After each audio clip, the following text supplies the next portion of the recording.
కాపాడగలనేటువంటి తెలుసుకోవడానికి ఆ బయోడేటా ఇస్తూ ఉండేవారు.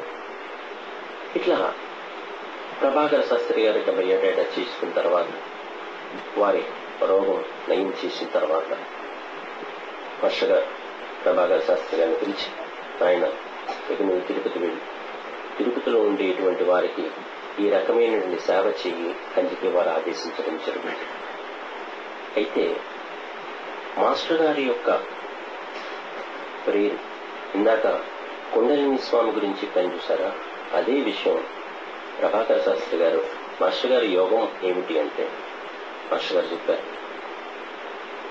మన యొక్క వ్యక్తిగత కుండలిని అనేది ఏదైతే ఉంటుందో ఆ వ్యక్తిగత కుండలిని భూమి యొక్క కుండలినితో జతపరుస్తాను. ఈ భూమి యొక్క కుండలిని విశ్వ కుండలినితో జతపరుస్తానుగా. ఈ జతపరచడం ద్వారా అనంతమైనటువంటి ప్రింటి ఆఫ్ ప్రాణ మనలో నిరంతరం జరుగుతూ ఉంటుంది. మృత్యుంజయుడు ఊగుతావు అనేటువంటిది చెప్పడం జరిగింది.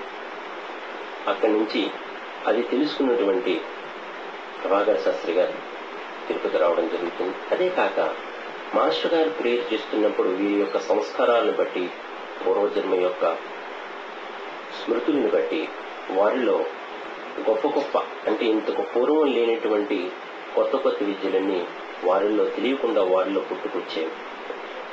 అలా వచ్చిన వాటివే దూరదృష్టి, దూరశ్రవణం. ఈ దూరదృష్టి, దూరశ్రవణం ప్రభాకర శాస్త్రి గారికి రావడం వల్ల ఆంధ్ర జాతికి ఒక మహోపకారం జరిగింది. అది ఏ విధంగా అంటే చాలా మందికి తెలియని విషయం నేను ఈరోజు చెప్తున్నాను. ప్రాచీన తాళప్రత గ్రంథాలని పరిశీలించి ఆ తాళప్రత గ్రంథాల్లో ఉండేటువంటి అంటే మధ్య మధ్యలో మిస్ అయినటువంటి వాక్యాలను పూరించడం కానీ, వాటికి ప్రిఫేస్ కానీ సర్ఫేస్ కానీ రాయడం అనేటువంటిది ఏదైతే ప్రభాకర శాస్త్రి గారు చేస్తున్నారో, అప్పుడు తిరుమల తిరుపతి దేవస్థానం వారికి ఒక అద్భుతమైనటువంటి ప్రాజెక్ట్ నాకు చెప్పారు. ఆ ప్రాజెక్ట్ ఏంటంటే తాళ్లపాక అన్నమయ్య రచించినటువంటి అన్నమయ్య కీర్తనలు. అప్పటికే అన్నమయ్య కీర్తనలు ఈ రాగి తాళప్రత గ్రంథాల్లో కొన్ని వేల సంవత్సరాలు అయిపోవడం వల్ల వాటిలో ఉండేటువంటి అక్షరాలు కొన్ని పాడైపోవడం జరిగింది. ఆ అక్షరాలు పాడైపోవడం వల్ల ఏ శబ్దానికి అనుసంధానం చేయాలనేటువంటివి అక్కడ ఉండేటువంటి కవులెవరూ తెలుసుకోలేకపోయారు.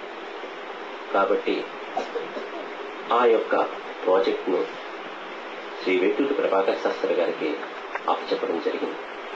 అప్పుడు ప్రభాకర శాస్త్రి వారు మాస్టర్ గారి అనుగ్రహంతో దూరదృష్టి, దూరశ్రవణాన్ని అందుకుని అన్నమాచార్యుల కీర్తనలో ఉండేటువంటి చాలా కీర్తనలో ఉండేటువంటి మిస్సింగ్ లింక్స్ ని వారు రాయడం జరిగింది. కాబట్టి ఈరోజు మనమందరం కూడా ఎంతో చక్కగా ఈరోజు అన్నమాచార్య కీర్తనలు పాడుకోవడం జరుగుతూ వస్తోంది. ఇట్లాగా మాస్టర్ గారి యొక్క యోగం దూరదృష్టి, దూరశ్రవణాన్ని ఇస్తున్నటువంటి సమయంలో ఈ యొక్క యోగాన్ని మరింత ముందరకు తీసుకురావడానికి ప్రభాకర శాస్త్రి గారికి ఒక శిష్యుడిని తీసుకోవడం జరిగింది. ఆయనే శ్రీ కొత్త రామకోటయ్య గారు. కొత్త రామకోటయ్య గారు 1909వ సంవత్సరంలో జన్మించారు. వారు చినకాకాని గ్రామానికి చెందినటువంటి వారు. వంశపారంపర్యంగా వస్తున్నటువంటి మున్సిపు వృత్తిని చేపట్టి ఆ తర్వాత ఆ ఊరికి ప్రెసిడెంట్ అయ్యారు. అయినటువంటి రామకోటయ్య గారికి అప్పట్లో జాతీయోద్యమం చేస్తున్నటువంటి మహాత్మా గాంధీ గారిని చూడాలి అనేటువంటి ఒక ప్రేరణ కలిగింది. ఈ ప్రేరణ చాలా ముఖ్యమైన ప్రేరణ. రామకోటయ్య గారు మాతో ఉంటూ ఉండేటప్పుడు ఈ ప్రేరణ గురించి చాలా అద్భుతంగా చెప్తూ ఉండేవారు. ఏ విధంగా జరిగింది అంటే ప్రేరణ మద్రాసు రాష్ట్రంలో మహాత్మా గాంధీ గారు ఉపన్యసిస్తున్నారు మెరీనా బీచ్ లో, ఎవరైనా రావచ్చు అనేటువంటి సందేశాన్ని అందుకుని గాంధీ గారికి ఆకర్షితులైనటువంటి రామకోటయ్య గారు మెరీనా బీచ్కి వెళ్లడం జరిగింది. ఇప్పట్లో అలాగే అప్పట్లో కూడా కాంగ్రెస్ నాయకులు కొట్టుకోవడం ఉండేది. ఆ సమయంలో ఆ సభకు కామరాజ్ నాడా అనేటువంటి ఆయన ఆ సభకు అధ్యక్షత వహించారు. ఈ అధ్యక్షత వహించిన కామరాజ్ నాడార్ గారు తన ప్రసంగాన్ని ప్రారంభించారు. అంటే గాంధీ గారు రావడానికి కొంత సమయం పడుతుందని, వచ్చినటువంటి సభికులను కొంతవరకు వారిని ఎంగేజ్ చేయాలనే ఉద్దేశంలో కామరాజ్ నాడార్ గారు మాట్లాడడం ప్రారంభించారు. ఆయనకి అనుకూలమైనటువంటి వర్గీయులందరూ కామరాజ్ నాడార్ జిందాబాద్ అన్నారు. ఆయనకు అనుకూలంగా లేనటువంటి వర్గీయులు కామరాజ్ నాడార్ డౌన్ డౌన్ అనడం ప్రారంభించారు. చాలా గోలగోలగా ఉంది. ఎందుకు వచ్చానని రామకోటయ్య గారు అనుకునేటువంటి సమయంలో ఎవరో ఒకడు పెళ్లిగా చెప్పాడు చెవులో, గాంధీ గారు వస్తున్నారు కుడివైపు నుంచి. ఎంత దూరంలో ఉన్నారు అప్పుడు గాంధీ గారు అంటే 1 కిలోమీటర్ దూరంలో ఉన్నారు. ఈ డౌన్ డౌన్ అన్న వాళ్ళు, ఈ జిందాబాద్ అన్న వాళ్ళు, ఈయన కామరాజ్ నాడార్ గారు అందరూ తలలు తిప్పి ఆ 1 కిలోమీటర్ దూరంలో నుంచి వస్తున్న గాంధీజీని చూడడం ప్రారంభించారు. ఏ విధంగా అంటే నిశ్శబ్దంగా, ఎవరు మాట్లాడలేదు. ఆలోచించండి. గాంధీ గారు రావడం జరిగింది, వేదిక ఎక్కడం జరిగింది, హే రామ్ హే రామ్ అంటే మాటలు చెప్పడం జరిగింది.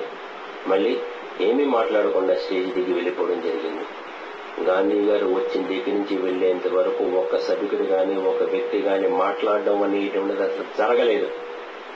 అంతా నిశ్శబ్దం, అంతా మౌనం. ఏమిటి జరిగింది? మౌనంలో ఏదో శక్తి ఉంది. ఏమిటా శక్తి? ఈ మౌనంలో ఉండేటువంటి శక్తిని ఏ విధంగా మనం తెలుసుకోగలం అనేటువంటి ఒక విధమైనటువంటి ఉత్సాహం రామకోటయ్య గారిలో ప్రవేశించింది.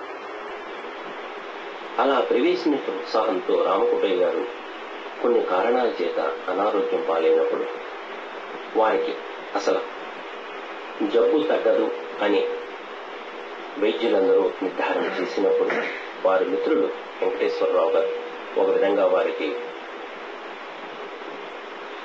సోదర సమానం, వారు ప్రభాకర్ శాస్త్రి గారి దగ్గర తీసుకువెళ్ళడం జరిగింది. ఇక్కడ ఇంకో అద్భుతం జరిగింది. ప్రభాకర్ శాస్త్రి గారి దగ్గర తీసుకెళ్లినటువంటి ఈ వ్యక్తి, ఈయన కొత్త రామకోటయ్య అని పరిచయం చేశారు. ప్రభాకర్ శాస్త్రి గారు నవ్వి, ఈయన కొత్త కాదు, పాత రామకోటయ్య అన్నారు. అదేమిటి సార్, నేను ఇప్పుడే మిమ్మల్ని చూస్తున్నాను, మీరు ప్రభాకర్ శాస్త్రి తెలిసే గానీ అంత పూర్వపరిచయం మీకు నాకు లేదు, కానీ నన్ను పాత రామకోటయ్య ఎలాగంటారు అంటే, నువ్వు ఓల్డ్ క్లబ్ మెంబర్ ఓయ్ అన్నారు. ఏమిటి ఓల్డ్ క్లబ్ మెంబర్? మేము కూడా మాలాంటి సోదరులకు చాలా మందికి రామకోటయ్య గారితో ఈ యొక్క సౌభాగ్యం కలిగింది. మేము ఎవరైనా వెళ్ళినప్పుడు ఆయన ఉత్సాహంగా లేచి మాకు షేకంగా ఇచ్చి, ఈయన మా ఓల్డ్ క్లబ్ మెంబర్ అండి అంటూ ఉండేవారు. తర్వాత నేను మెల్లిగా అడిగిన, సార్ ఏంటి ఓల్డ్ క్లబ్ మెంబర్ అంటే, ఇది ఇంతకు పూర్వ జన్మల్లో కూడా మనందరం కలిపి వస్తున్నామయ్యా, ఇక రాబోయే జన్మల్లో కూడా మనం కలిపి పనిచేస్తున్నాం అని చెప్పడానికి సంకేతం మాత్రమే. అలాంటి సంకేతాన్ని కొత్త రామకోటయ్య గారికి మొట్టమొదటిసారిగా చూసినప్పుడు ప్రభాకర్ శాస్త్రి వాళ్ళు చెప్పడం జరిగింది. ఇట్లా జరుగుతున్నటువంటి సమయంలో వారికి మాస్టర్ సివివి గారి ప్రేరేపణ, ఆ రోజు నుంచి వారి జీవితంలో ఒక కొత్త వెలుగు ప్రవేశించడం, ఆనాటి నుంచి వారికి ఉన్న రోగాలన్నీ మటుమాయమైపోయాయి. అప్పుడు వారికి అర్థమైంది. ఏం చెప్పారు ప్రభాకర్ శాస్త్రి గారంటే, మాస్టర్ సివివి నమస్కారం అనుకుని కళ్ళు మూసి కూర్చో, ఇంకేం చేయక్కలేదు, మౌనం పాటించన్నారు. అప్పుడు అర్థమైంది రామకోటయ్య గారికి, మాస్టర్ గారికి నమస్కారం చేసి మౌనం పాటిస్తే ఏం జరుగుతుందో, అది ఏం జరుగుతుందో కూడా మనందరికీ కూడా ఎక్స్పీరియన్స్. ఏం చెప్పారు? నువ్వేం చేయక రామకోటయ్య, చూస్తూ ఉండు అన్నారు. ఆ రోజు నుంచి ఆయన భౌతిక దేహం వదిలేంత వరకు కూడా రామకోటయ్య గారు మాస్టర్ సివి నమస్కారం అని చెప్పి కళ్ళు మూసుకుని మౌనంగానే ఉండేవారు. అయితే ఇలాగా వెళ్తున్నట్టు రామకోటయ్య గారికి ఒక అద్భుతం చెప్పాలి మనం. విశ్వనాథ సత్యనారాయణ గారితో వారికి పరిచయం ఏర్పడింది. కారణం ఏంటంటే,